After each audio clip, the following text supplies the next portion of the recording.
Hello there, and as usual, I'm Aaron from Laststandgamers, and welcome. So today we're taking a look at the Arquitens-class light cruiser from Star Wars type universe. Now this one has been created by KDY, and I guess that's standing for the shipyard that actually produced these ships in the series. Now this is just a real beautiful ship design. There's lots going on, but at the same time it has that really dominant screen presence that a lot of the Star Wars ships have. So we'll start at the front, we'll work our way around the sides, and we'll then take a look at the rear thrusters before diving inside. So as we come around the front here, you'll notice we've got this really cool separated wing sort of type feature where we've got both sides have little docking ports as well as windows, so you could actually watch the fighters launching from the central airlock here. Now the actual airlock itself is pretty damn tiny, so you'd have to really compact your fighters in there.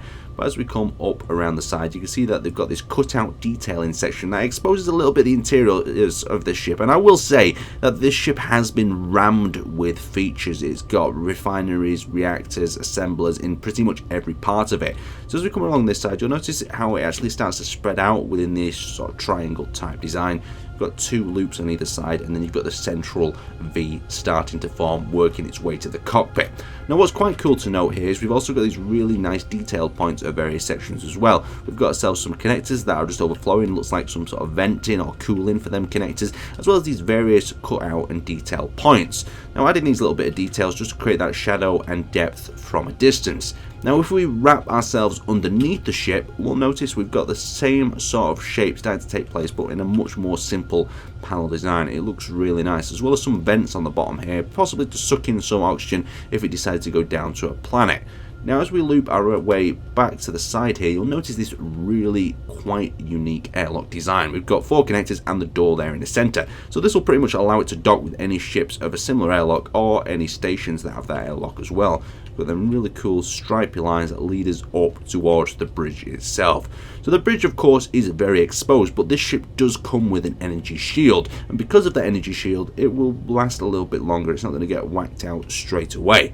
Now as we work our way along the side, you'll start to see a lot of glass windows, and inside here we have various conference rooms, we have mini sort of bridges, combat control centers. You can have a peek in there and you can see the flight status, the planetary status, hull status, just various bits of information. There's lots of scripts running on this ship to make your experience a lot more exciting.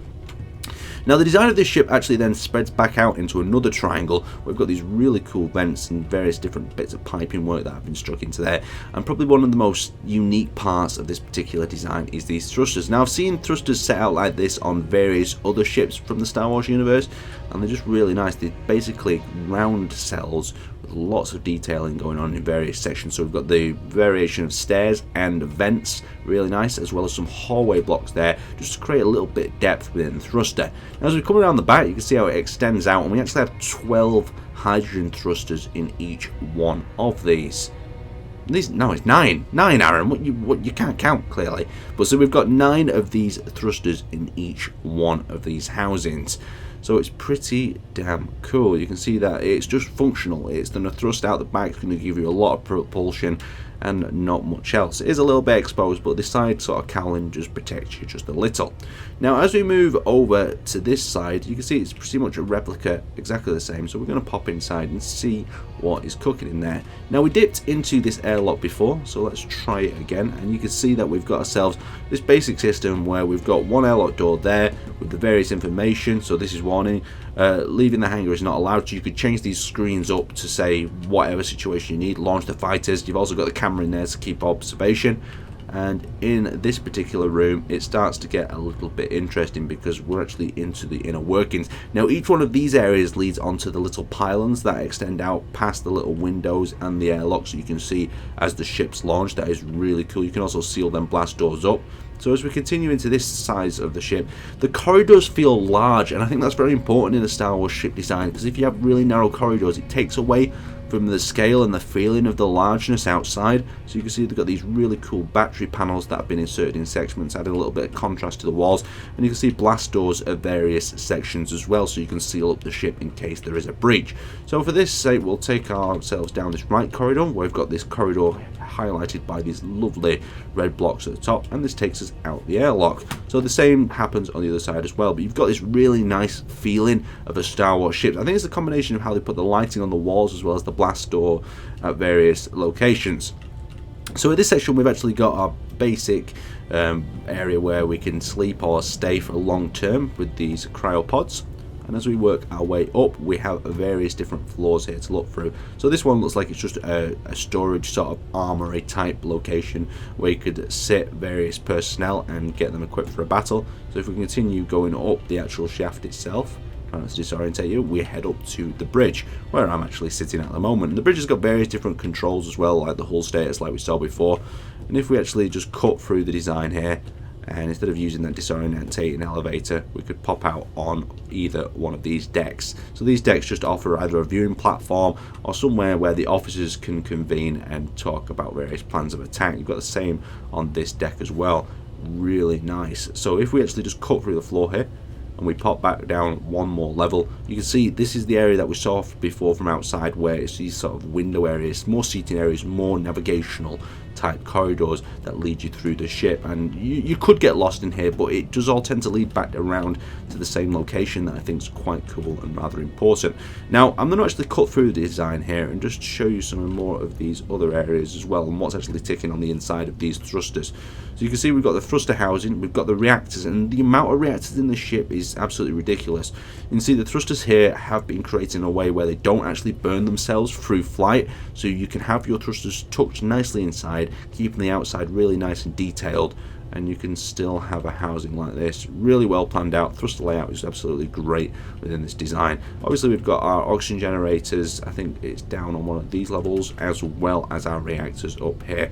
So each one of these slots is going to definitely be a little bit hard to maintain if the ship does get damaged or hit, but it's very compact, very nice design. So let's head up to the cockpit and we'll give this little thing a bit of thrust, but you can see what sort of acceleration we're getting from them hydrogen engines. It's absolutely amazing. Now our slowdown isn't, but it doesn't really matter because we can get up to speed, we can turn maneuver with this ship really well. Now if I activate a few of the systems, so if I actually go to the control panel, you can see we have the timer block on various settings, prepare to launch and go, so we can set up in the hangar, and then we also have various timer blocks. So we've also got the docking ports to merge. So let's have the airlock change to prepare, so that is number 5.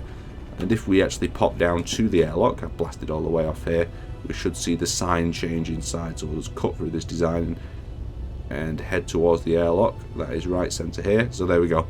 It says attention, prepare your starfighter, and if we press number 6, it should work. There we go. Warning, go to your starfighter cockpit and launch. So that's really cool. It means you don't have to have too much communication. You can have your fighter pilots down here ready to go. And then of course you can switch it back to don't leave the hangar if you want to. There's loads of really cool controls, as well as the extension of the piston here. So let me just pop ourselves out to the side so we can actually see this piston extending. You can see how they extend themselves out there. We'll retract them back in so we could easily dock with a station or another ship. Just making sure I've covered all the features. Now the final thing I want to do is attempt to attack this with a smaller fighter. So let's go with that now. Let's have a look how these turrets actually fire when we do that. So for this final test, what I thought would be really cool is if we had a little bit of a fight. We're going to have a one-on-one, the same ship. So both of these same class cruisers. Let's see if we can get ourselves into either the cockpit or the spectator camera. There we go. I'll move that a little bit closer. So we're going to cruise in without colliding, I do hope. So there's our target. Turbo lasers are firing, maneuvering. Now our shields will absorb quite a lot of the initial impact. So you can see their shields are absorbing quite a few. Now the only issue is if we take too much fire, the shields will go down and we can get damaged quite quickly. We'll move around the rear here. Let's just see what we've got going on. See if we can maneuver it a little bit through spectator camera. Them turbo laser fire looks absolutely amazing, and blue lasers. We'll maneuver a little bit more so we can get that top deck on par with it. So there we go. This is probably the best test. When you test a ship against itself, you usually find out its weaknesses quite quickly and its advantages as well. So it's got quite good maneuverability for a ship of this scale. Most definitely. Both of the shields are holding.